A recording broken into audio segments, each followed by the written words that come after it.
Jasmine Thomas Bridges. And listen,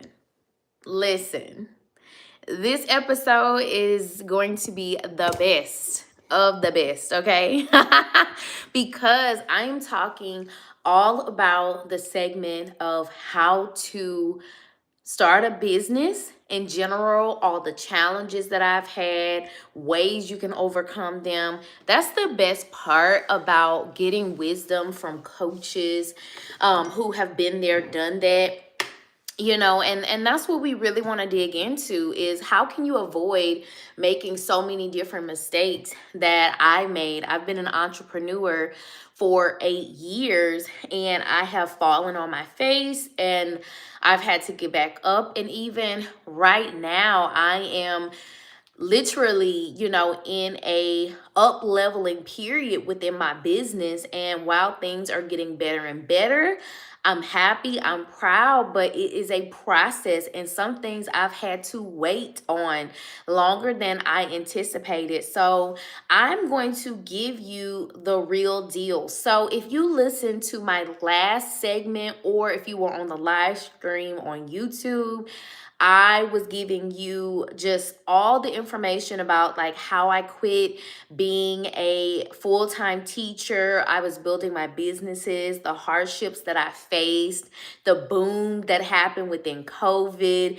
as well as just my overall mental health that happened within business. So I want to be very clear and transparent. There's a reason why people don't start businesses, or they start businesses but they're not able to bring their business to a certain amount of money. And as I shared, $40,000 a year is typical for a small business to make, and that's not something to squint at or to think I'm not doing good enough because I'm only making 40,000 within my business. Listen, that's a good amount of money. You pair that with your full-time job, listen, you've got it made, okay? Because a lot of people don't even make $40,000 as a general salary. And I'm just here to keep it real with you. I am in more of an era of realism, because when I was coming into the entrepreneurial industry, I was listening to a lot of woo-woo people who, while I think they had great intentions of adding spirituality, and that is a component within my business that I love, I also recognize that sometimes you guys just need the truth about what it really takes to build a business. And I do want to share with you, I personally did not have to go out and acquire any additional funds. I didn't have to do a lot of things in order to start my business. Hello, hello. Welcome, those of you here on YouTube Live. Welcome to the Money Goddess podcast. So, because I didn't have to do that, it saved me so much. So, a couple things I want to tell you. One, if you want to start your business without money, I would encourage you to use your 9 to 5 to fund your business. Okay, that is definitely something that I did the first year in business because I really wanted to invest.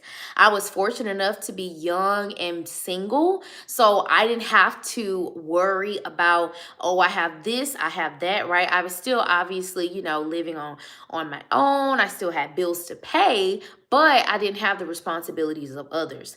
Now, if you are a parent or you have a spouse, you're taking care of your family, what I would recommend is maybe putting so much money to the side to help fund your business, right? It may take longer. I want to be clear about that. It could take longer, but just because something takes longer doesn't mean that it's not going to happen. Just because something takes longer doesn't mean that you're not good enough or you're not getting there fast enough. Okay? Sometimes slow and steady is better than nothing at all. Another thing is you might want to think about what type of business that you would want to actually start that doesn't require a lot of upfront funding. So there are a lot of people who start businesses like maybe they become a personal trainer, so they don't have to have overhead. They can go to people's houses and train them. That's an option. I know with my business, I didn't always have a physical location. When I started, I was tutoring in public facilities that were, a little bit more conducive for studying. Okay. I also went and I tutored in people's homes. And that was also great to have because I could have, the extra money could be going back into the business as opposed to paying for those things. What's also easy to consider is that if you have an online business, that would be helpful for you because in online businesses, you typically only really need to have your social media, which most of social media is free. You might need a website, and you can even do a landing page for free. Okay, so that's an option for you. Now, listen, there are ways to do this, there are ways to cut cost. You can find 1,000,001 ways to do this. But I want to give you more information about my background, what happened. And if I'm meeting you guys for the first time, I want you all to know I actually have two businesses. I am an educational consultant, and I also have a radio TV show, which I am hosting right now on the Money Goddess podcast. That is through shesworthy.org. And both of my businesses have been able to bring in 6 figures plus, and I'm very proud of that. Over the 8 years that I have been in business, I have been really, really working tirelessly, and all the things that I'm sharing today are things that I want you to know so you don't have to make the same mistakes that I did, so that you can come up on top and actually have a stronger trajectory than I had. So, with my background story, what I want you to know in your journey of creating your business is number one, you need to discover what you truly love and enjoy. I have found a lot of people try to go into business because they simply want to make money. That is very common. We get excited. We hear someone say, oh, well, you can make an extra $500 a week if you do XYZ. And you get into it, and then you realize, oh my gosh, like this is not exciting for me. This is requiring me to hustle, and I'm not enjoying it. So I want you to be very, very clear. Look at all of your gifts and your talents. Think about what makes you happy, what lights you up. I enjoy chatting with you all. I share so much of my heart. I share a lot of information, wisdom, knowledge that makes me excited. And so that's why I can do these live streams. Sometimes I come once or twice a day recording content because it's just really fun. It's enjoyable for me. But there are some people who may not want to be in the camera for content. They may feel better behind the scenes in editing. So you do want to think about what is going to work best for you. Okay. And you want to make sure that that passion is there. I also, in education, I am a teacher at heart. I genuinely love, love, love educating not only students, but teachers, school leaders, principals, I've worked with district, state leaders. So I am one of those people who just loves to share my knowledge. And that's why I'm able to be so successful at what I do, because of that love and that passion. I would not encourage you to start something just because it pays. I'm not saying we don't have bills and things that we need to take care of, but it's more enjoyable when you do work that you genuinely love, because there are going to be hard days in your business. There are going to be days where you are going to cry, where you may not make the amount of money that you thought that you were going to make. You might have to do a lot of things that are difficult for you. And I would rather you at least have a love for it so that that can keep you going. Now, the next thing that you want to do is make sure that you have developed a skill set that is going to help you have a high demand and be able to move forward. So I just realized too, like, I have a negative comment here and I'm not even upset. It doesn't even bother me because I know what I'm sharing is gold. I know who I am and I know this is my passion. So I appreciate all the comments that everyone is leaving, even if they aren't the best, because I know I'm supposed to be here inspiring and helping others. God bless you. Thank you. Now, I do want to share with that skill set, you want to be able to be an expert. That is the gold. So when people in my communities that I have built, when they talk about me, they always say, oh my gosh, Jasmine is an excellent educator. They always have said that. Or, oh my gosh, Jasmine is a great public speaker. That's just who I am, right? And so knowing and being known for those things is because I have shown up and I have been doing them time and time again. And I've shown that excellence, that consistency. And because of that, I have certain skills. So not only do you want to look at what you really love doing, you also want to think about what skills coincide with that love. So for me, for example, in my educational consulting business, I love teaching, I love educating. I have skills in academic subject areas. And then even here on the podcast, I'm teaching and educating, but I'm focusing on business, spirituality, personal development. Those are areas that I have a high level of skills where I can talk about the things that I have learned, the courses I've been through, things I've created.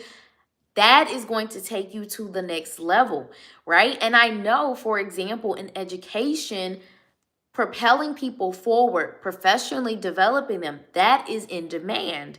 Just like here, everyone is listening to podcasts nowadays. That is a skill that is in demand. People are on YouTube consuming hours and hours of content. You want to go where the people are. So make sure that you're showing up in certain spaces so that people can know you're an expert.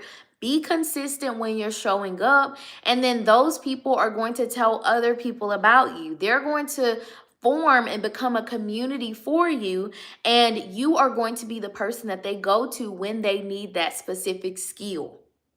That is how I was able to start my business without as much funding, because I was able to pick up such a demand and I didn't have any overhead when I first started, and it made things so much easier for me, as opposed to a lot of people sit on pins and needles and don't start businesses because they're like, oh, I don't have enough money, I don't have enough people. They're thinking about everything they don't have. But for me, I thought about everything I did have. I knew that I loved educating. I enjoyed working with children, and I had supplies. That's all that I needed.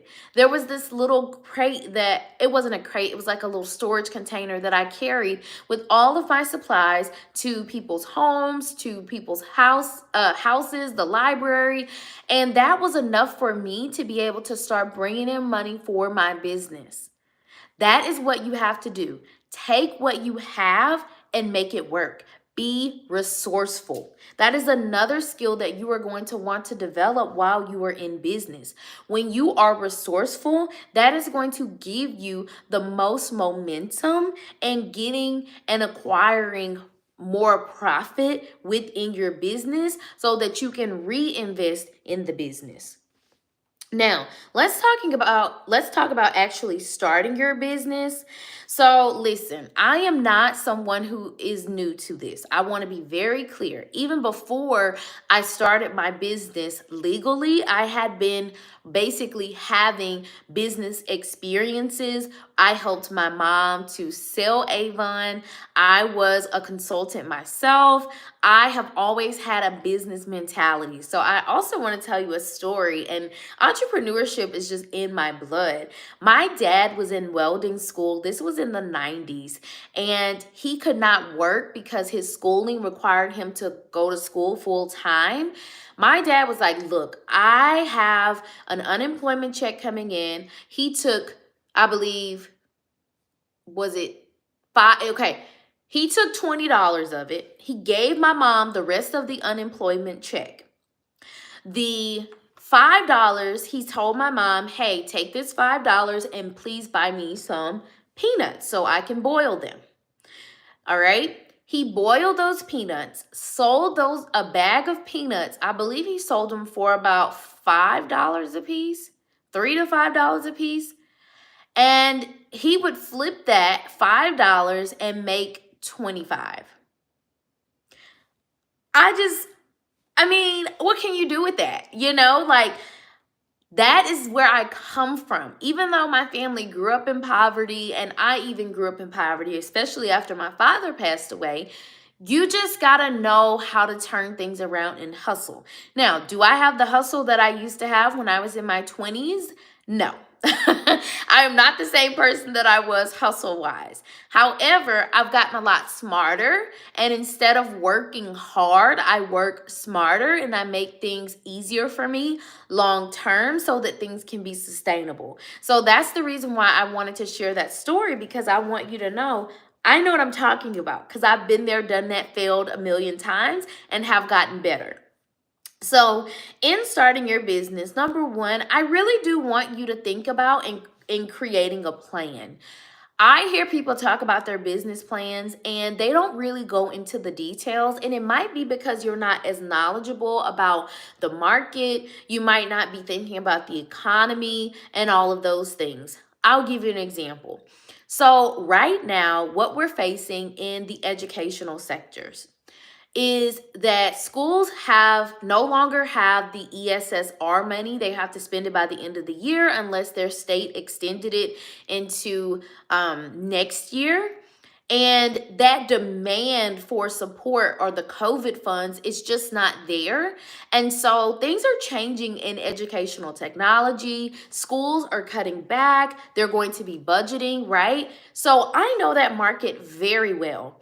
Then I have to think about the economy as well, in terms of if I did want to start back up with the tutoring side of my business, the after school, all of those programs, will parents feel comfortable spending that amount of money? So, in my business plan that I have, these are all the things that you want to think about. Now, I live in a certain area where people don't really they think about money, but they're much more fortunate, so they can afford certain things versus in other areas they may not be able to. These are things that you want to put in your business plan because you don't want to be in the wrong market. If you are wanting to start your business without money, make sure you're in the right place. Make sure you're with the right people. Look at your niche. A lot of people think they have to go out and have all of this money to start your business when you really don't. Sometimes certain businesses don't require an upfront. You can start them without. So make sure you know your niche. Look at the market. Look at the people that you can serve. Know what you do and get really, really good at it. Get crystal clear. Now, for the Money Goddess podcast, this podcast has been around for almost 7 years. I think it'll be 7 years in March. And to begin, I started talking about business. I talked about spirituality. Then I had just had like a focus on money mindset. I still have that focus on money mindset, but I'm also kind of going more into personal development. So all of that can kind of coincide together. That is my niche. Your niche does not have to be one topic. Your niche can be a broad overview topic, and you have some branches of things that you work in. So when you are clear on who your audience is, what you are servicing, it can make it easier for you to become the expert when you are showing up, whether online or you're going around meeting people. Who do you want to be known for so that people can always come to you? The next thing in creating your plan, and I did share with you like understanding all of the marketing and all of that, get your legalities in order. Some people don't know how to start a business legally. They don't know they need to go to their Secretary of State to file with an LLC, right? Some people don't know what type of business that they want to have. They may not know the tax breaks that you can actually get on your taxes. You guys, that's how some people start their businesses, is that within the first, I believe it's the first year, and then within the first 5 years you can claim certain losses in your businesses. You guys, the United States actually rewards you essentially for starting a business through taxes. So that's a way for you to be able to leverage and build your business. It could almost feel like potentially, and I'm not a CPA, talk to your CPA, get some help from those who are certified tax experts. But in my experience, I was able to claim certain deductions. I was able to get a refund because I invested in my business in the first few years. That is a way to bring more money into your business and circulate it and invest. You also want to devise your schedule with the time commitment in starting your business. So I'm in a place in my businesses where I don't have to really worry about time because I'm not providing a specific service. I kind of just show up when it's best for my community, and I have mostly passive income at this point. So a lot of the time I don't have to, but if you have a certain type of business where you're working with others, you do want to make sure that you are committing to time. If that means you have to show up online, whether you're on TikTok, YouTube, whatever, you want to show you are committed to what you are doing and show up at your best. That is going to continue to just drive your name out there. That's going to make people want to work with you, your energy, the capacity, your enthusiasm. People are going to eat that up. The next thing in starting your business, as I mentioned towards the beginning of this podcast episode, use your paycheck to invest where needed. I want to be very clear with you. There is nothing wrong with starting your business and working a 9 to 5, even if you have to do that for more years than you would like. I now, as a 32-year-old woman, when I first started my business, I was 24. Yes, I was 24. So at 24, I could just make those decisions, and I could leverage, I could move, I could do things in a way that now, as a 32-year-old woman, if I wanted to start something, of course, I would consult with my spouse, see what we could do, funding.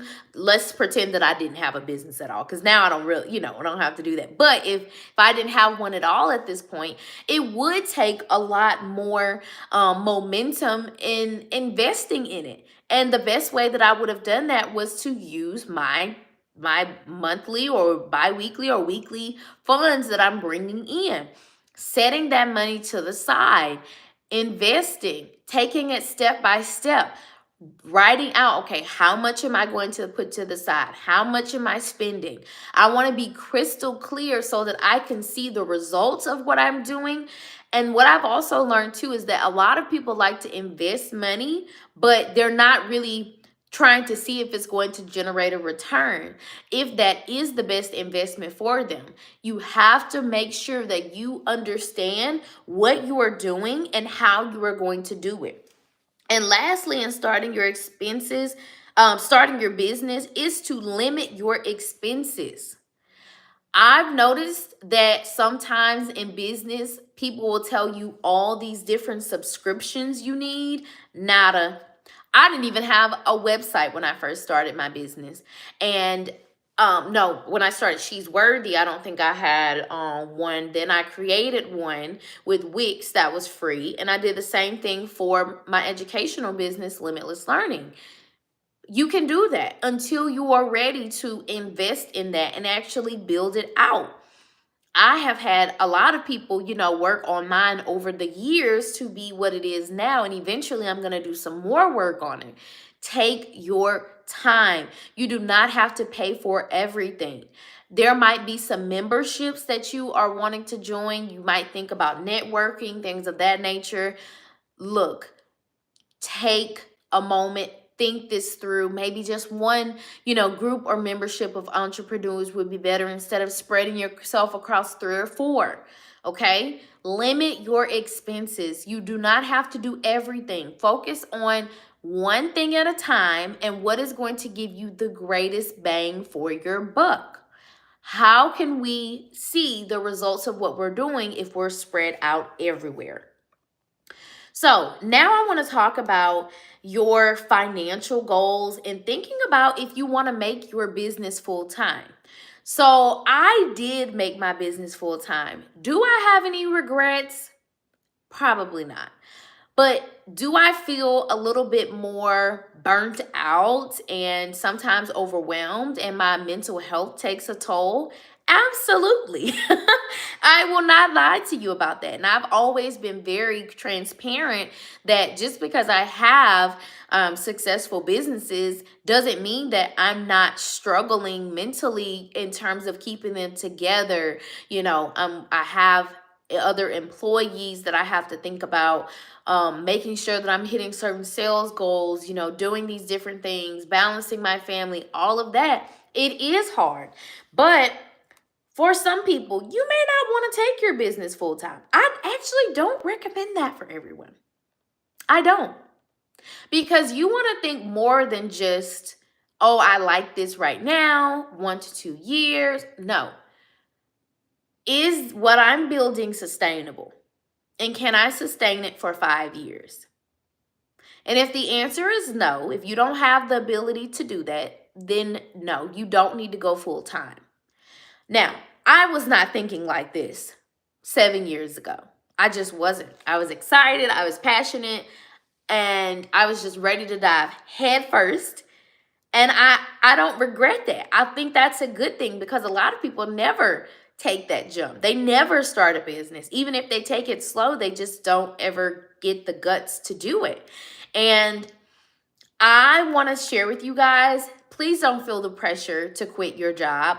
And I know some of you may be unhappy with your job and where it is. That doesn't mean you can't find a better one that suits you. Some people think, oh, well, I just need to work with myself. I need to be my own boss.